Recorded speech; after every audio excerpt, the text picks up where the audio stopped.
Hey, what's up, everyone? It's John Samuel, and welcome to All Access Live. Today, we have a very special guest. We have my friend and colleague, Liv Evans, who leads the Ablr Works, project coordination. So thank you, Liv. Welcome to the show. Thanks, John, for having me.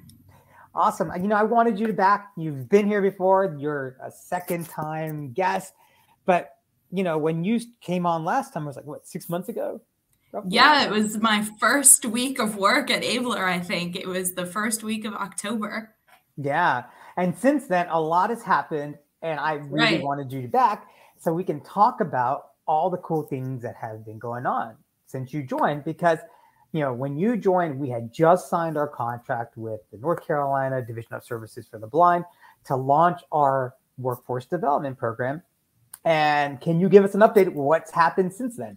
Oh my gosh, so much has happened. It has been a whirlwind 6 months, but in the best way.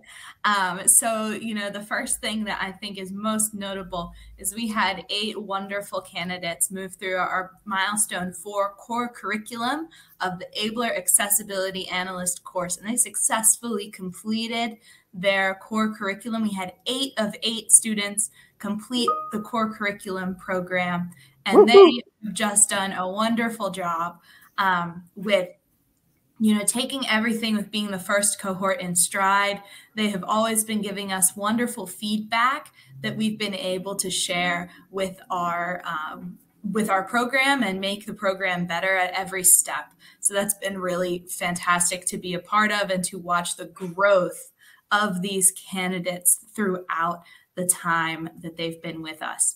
And I'm just so thankful. I know you're ridiculously busy right now. So thank you for taking the time to join us today and talk about this. Happy to do it. I think it's always great to be able to discuss all the things that have been accomplished. It keeps us grounded in our mission, right?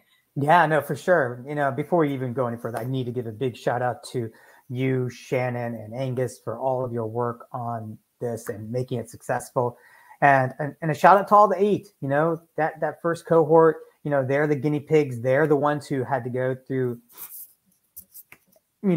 all our iterations, Exactly. Right. And it takes a special person to be that, right. To be able to navigate the uncertainty of what this program is going to be. Right. They signed up not knowing what it's going to be like.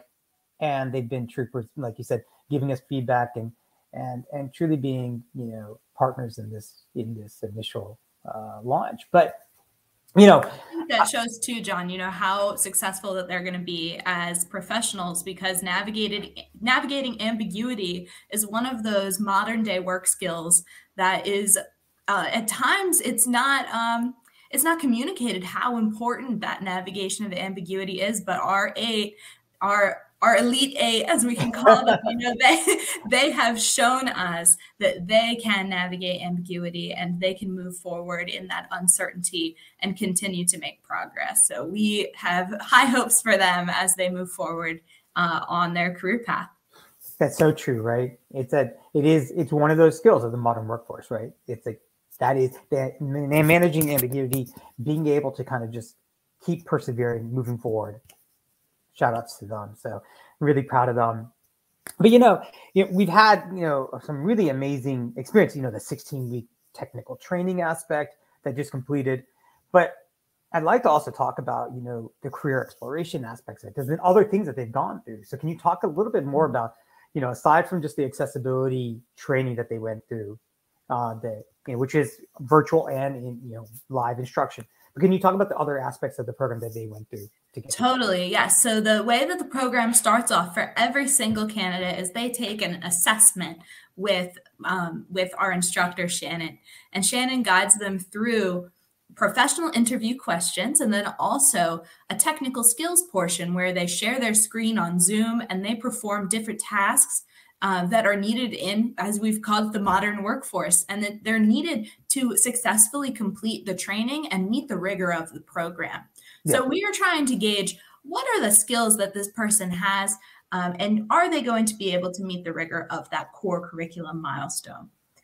If they have a good foundation, but maybe their skills aren't quite up to that rigor, we can take them through the technology upskilling milestone, which is our second milestone.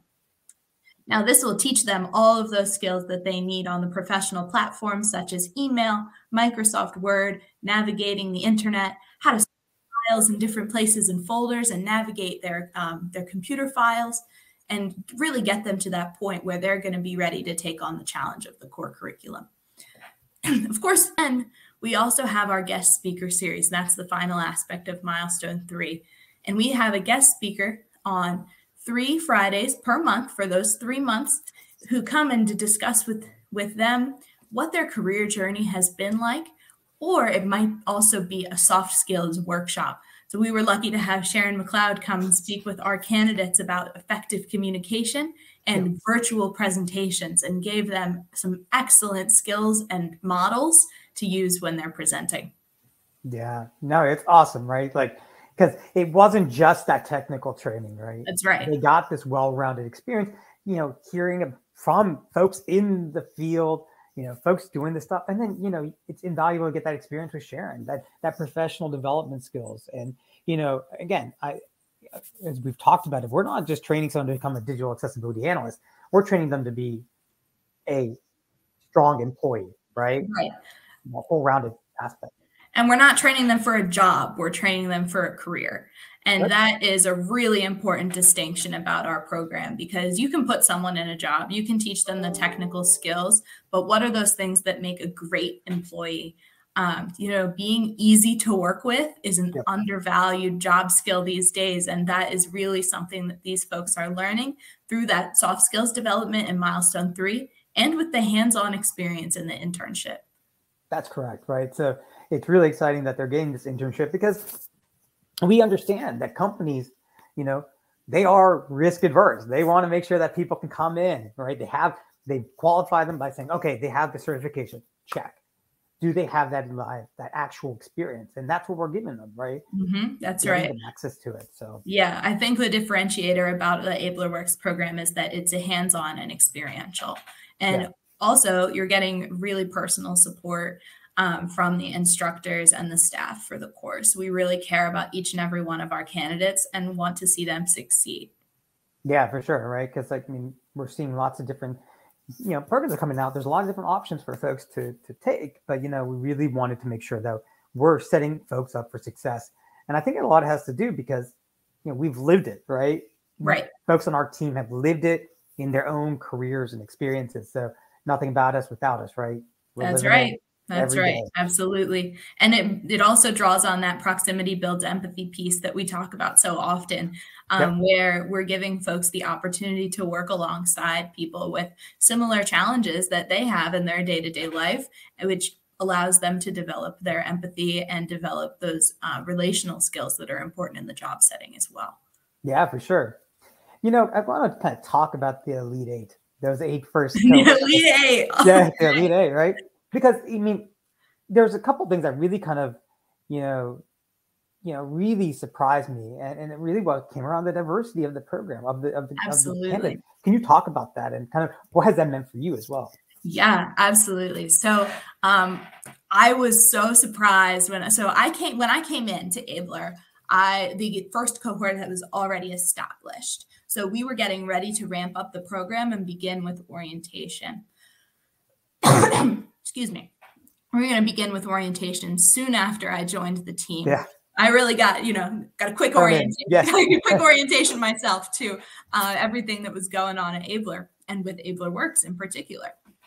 So the first day, I come into the orientation, I come into the Zoom, and I realize there's so much diversity in this group. And that is not only meaning there is diversity in racial background or ethnic background. There's diversity in age. There's diversity in geographic location. There's diversity in the types of families people have or the types of families people come from, the types of support that these folks have had throughout their lives. And we also have folks with multiple disabilities, not just blindness or low vision.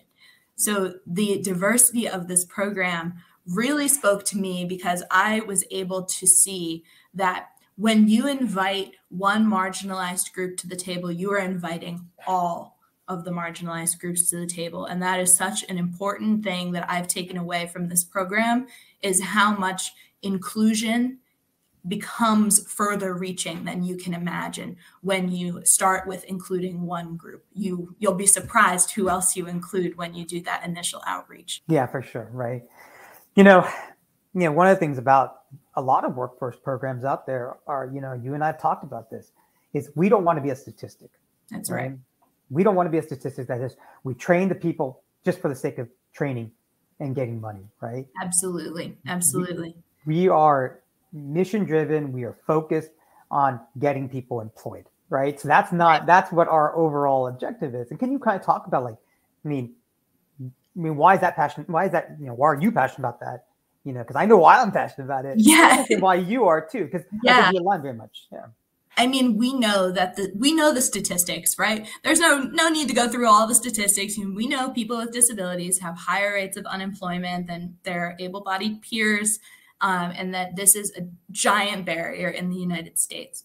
But when I think about what a career means for someone, what a stable and lucrative career position looks like for someone, I am always thinking about the things that come from having a career: financial stability, having health insurance to be able to take care of any health conditions that might or might not be disabling, the ability to have a safety net and save money each month. That's definitely a part of financial security, but it creates security in other ways. So when I worked internationally, we've often talked about this model of human security, right? Yeah. And how it has many different aspects. There's financial, but then it bleeds into other things such as personal security and feelings of safety, community security, and having the strength of community. In this case, it's the disability community, yeah. Having that sense of security in that group. Being free from discrimination in that community. It could be food security, being able to, spend the money to put food on the table and to put nutritious food on the table. Health security, as I mentioned, that health insurance piece. So there's all these elements that go into well-being and overall health. And I definitely take some of that from my experience internationally, but also from my public health background. Yeah. So I'm always thinking about these different aspects and the holistic reasons that a job and a career matter. Yeah. No, we talk about the Elite Eight. Let's list them out. Can you name them out? Just their first names, because I want people to know their names. Boy, you're putting me on the spot here, John. I'll backfill you. All right, great. Thank you. All right, we have Daria, Darcy, Tara. I'm thinking counselors, John. Sorry. Here we are. Okay. We have Daria, Darcy, Cynthia, Miguel, Sherry, Spencer, Paris, and Roger. Whoop, whoop. I did it. You did it. You did it. Those are the Elite Eight. That's the first eight. So companies who are looking, you talk about wanting to attract diverse talent. Well, here are 8 individuals who are going through a paid internship, getting ready to take their International Association of Accessibility Professionals certificate in core competencies. These individuals have been going through the training. They are getting job ready. So if you truly are committed to hiring, great talent, these are 8 individuals I want you to take a look at. Right? Absolutely. And so, Liv, what else can we be looking forward to? What's on the plate for us right now? Well, we are looking to expand our program, so we would love to talk to any folks from the Division of Services for the Blind, not only in North Carolina, but in other states. And then we're also thinking about what different iterations of programs and workforce programs can we be providing to different age groups. For example, students in high school and early college.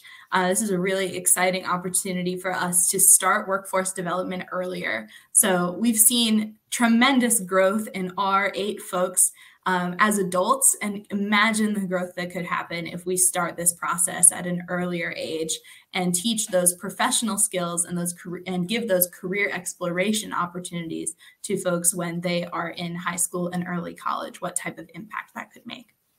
When we start to expand even our offerings, we need partners. We need partners who are providing amazing trainings. We want to be able to partner with you, right? We want to connect the dots and be able to offer candidates with, with different types of training. Digital accessibility is just our beachhead, but we want to offer other types of training. So if you have trainings or no other trainings, reach out, let's talk. We want to partner. And then, DSBs, services for the blind, counselors and consumers themselves, reach out to us. We want to be able to provide this amazing opportunity across the country.